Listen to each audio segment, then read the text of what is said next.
The Las Vegas Raiders have released their 53-man roster. I'm Mitchell Renz, host of the Raiders Report. We're going to be doing an instant reaction to this.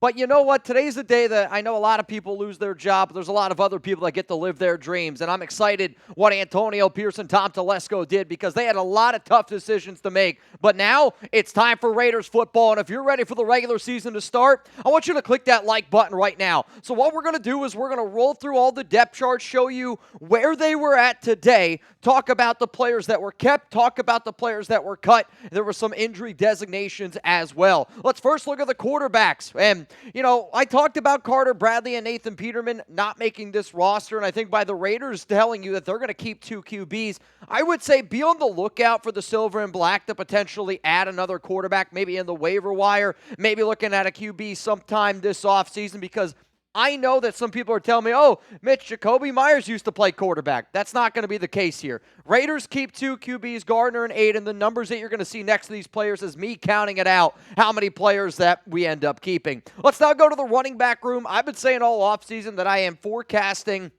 this team ended up keeping 4 running backs, Zamir White, Alexander Mattison, Ameer Abdullah. There was some rumors circulating around the rookie, Dylan Laube, due to some of his late in the preseason struggles. Will they keep him? They did decide to keep him. I think it was the right decision. You have to probably keep 4 running backs. And when you look at some of the versatility that Abdullah, that Laube still gives you on that special teams, no real problems here thus far. I will say that the wide receiver room, not that I'm surprised, but I think that the Raiders, quite frankly, got it right. And Davante, Jakobi, Tre Tucker, those were all a lock. But in terms of which players ended up making it after DJ Turner, that 5th receiver, that 6th receiver, I got to tip my cap to Telesco and I got to tip my cap to AP because I think that they got it right. I'll tell you who ends up making it at the receiver position, but this is why you subscribe to the Raiders Report. If you're looking for videos every single day for free, hit that subscribe button, turn on those notifications, and literally as soon as we get done with this video here, we're getting ready to go live. So make sure you tune in. That way you can react live with Jeremy Chugs and I about this 53-man. For the receiver room, the Raiders decided to keep Tyreik McAllister. I'm glad they did. Legit player, deserved to make it, but they also decided to keep Ramel Keyton, a player that played really well in the offseason, showed some ups, showed some downs at times, but really I thought you could see the upside there and his ability to take over that third preseason game in the fourth quarter, that beautiful Who's OBJ one-handed snag. Ramel Keyton, congratulations, man. Let's now go to the tight end room. I thought that the Raiders would end up keeping 4 tight ends. That's what I've been preaching all off season long because I know that they want to go with a lot of 12 personnel, the 2 tight ends out there. But the Raiders, they're going to go with 3 tight ends. They're going to go Brock Bowers, Michael Mayer, and Harrison Bryant. I do think that this is the best 3 tight end trio in the National Football League.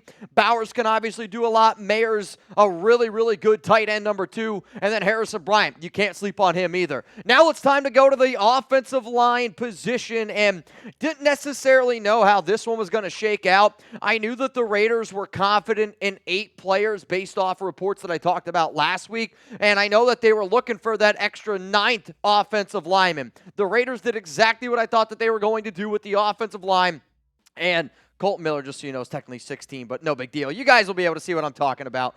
So the Raiders end up keeping 9 offensive linemen. You knew it was going to be Colton Miller, Cody Whitehair, Andre James, Dylan Parham, Thayer Munford were all in there. And then it was who's going to be that last player. Jordan Meredith absolutely deserved it. He had a over 88 PFF grade in pass blocking, was the better player compared to Ben Brown. And just due to the injury concerns that we have right now on this team, Cody Whitehair can do a lot of things. DJ Glaze can do a lot of things. Andres Peak can play tackle and offensive guard, and Jordan Meredith also can do that. The key word here for James Craig's new offensive line is versatility, and just in case any of those players do end up going down, the Raiders believe that this is the right offensive line group, and quite frankly, I agree with them. I think they got it right. So 24 players made it on the offensive side of the football. Coming up next year, we're going to be going through the defensive side of the ball, and there's one position group that people called me crazy. I said, hey, I think the Raiders end up keeping 6 linebackers. People are like, Mitch, that's way too many.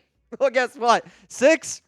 That wasn't even enough, man. Let's talk about our sponsor here at GameTime. I love being able to go to watch Raiders games, and I can't wait to actually be able to go to some games this upcoming year. I don't know if I'll be able to go to many Raiders games, but college football, I really want to be able to go to Texas and OU. But you know what? I love Game Time, and I love being able to go to games because you can't just think of it, you paying for the experience while you're there. You're also paying for the memory. And quite frankly, I think that is a priceless experience. So Game Time is an authorized ticket marketplace, and I think that they do an amazing job. $20 off with code ChatSports. I want you to download the Game Time app, create an account, use code ChatSports for $20 off your first purchase. Terms apply again. Create an account, redeem code ChatSports for $20 off. What time is it, Chugs? It's game time. I didn't know if you'd be able to see it or not. With Game Time, though, man, the preseason is rolling up here already in the past. Regular season, 2 weeks away. You can see what the ticket prices end up looking like right here. The best value, which is something that they have now, it's called the Super Deal. You can see what the Super Deal is, and sometimes they even tell you, like, oh, this ticket's $34 off. That ticket's $50 off. That's in the top 1 percentile of ticket deals. If anybody heard anything I said and they're like, you know what, I'd like to be able to go check out a Raiders game this season, just make sure that you use Game Time. That link's going to be available to y'all down in the comments, down in the description of today's show. Let's now go to the defensive side of the football with defensive end, and all the guys that are pictured were the players that I thought were going to end up making this squad, but I was curious to see if the Raiders potentially could keep somebody else, maybe like a Charles Snowden, and they went pretty chalk here at defensive end. You're going to keep Crosby, you're going to keep Malcolm Kuntz. Janarius Robinson is the third best defensive end on this team. Sorry, Tyree Wilson. If it was up to me, I would have kicked Tyree on the inside. Watch out, though, for Charles Snowden. He's not done yet. He's a player that I think that they're going to keep on the practice squad. And tomorrow, maybe even tonight, depending on how late Chugs and I are live, you could also potentially get a practice squad video from us just based off projections. Now let's go to defensive tackle, because defensive tackle was where I think a lot of people had many, many question marks, where John Jenkins, Adam Butler, Christian Wilkins were all expected to make this team. And spoiler alert, all of them, in fact, did. And I mean did make the team. But Byron Young, Matthew Butler, Nesta Jade Silvera, these were some question marks. Marquand McCall got released yesterday, so there was nothing new there. But for the Raiders, and you heard Antonio Pierce speak very highly of Matthew Butler earlier in the week, that's not it. Now, they're going to try to bring back Butler for the practice squad, but they end up keeping Nesta Jade Silvera and the third-round pick from Alabama last season, Byron Young.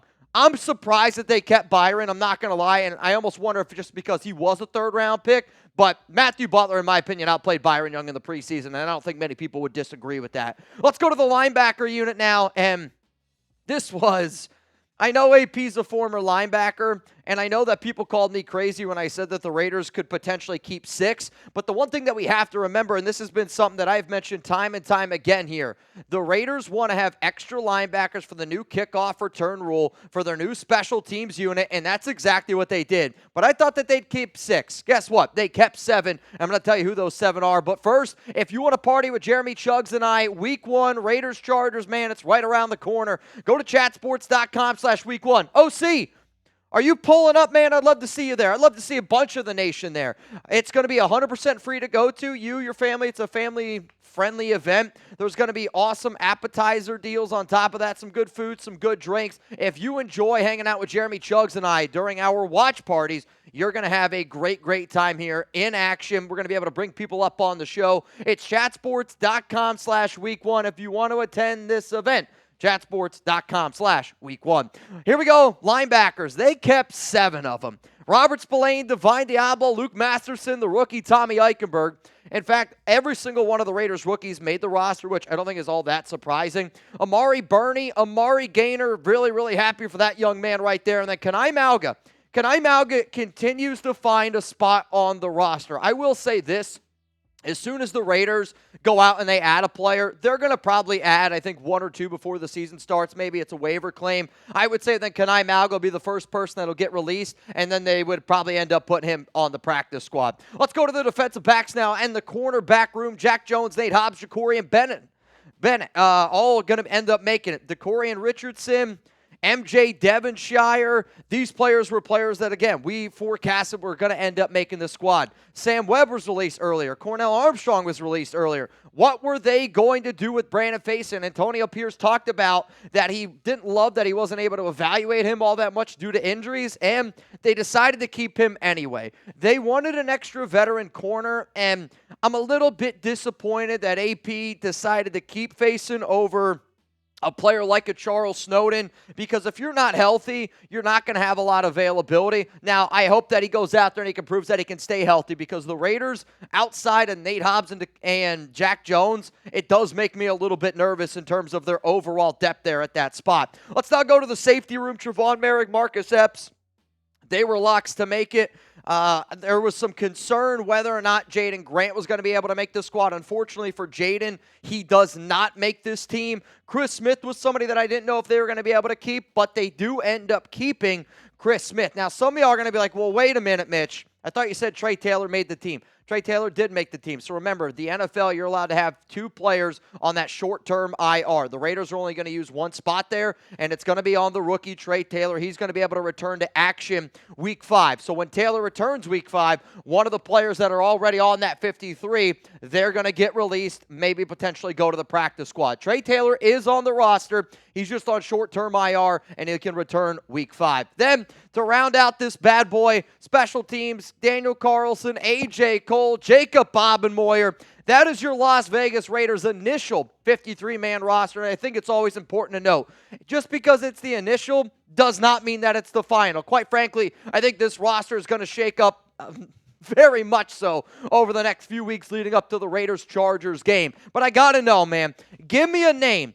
Who did the Raiders leave off their list? And I'm sure there's probably multiple names like Charles Snowden I'm going to throw out there. I think Jaden Grant could have been an interesting name. Matthew Butler, I thought, could have been an interesting name. Some people are probably going to say Carter Bradley, maybe Nathan Peterman. I think the Raiders did the right thing by only going with 2 quarterbacks. I know the video that I talked about this morning was like, they might have to go with 3, but I still think that they did the right thing. If I'm Las Vegas, I try to add another quarterback, potentially, I don't know, on the waiver period, or you just bring Carter Bradley and put him on your practice squad. Reminder, Chugs and I are getting ready to go live right now here on the Raiders Report, so if you're not already there, make sure you get over there right now.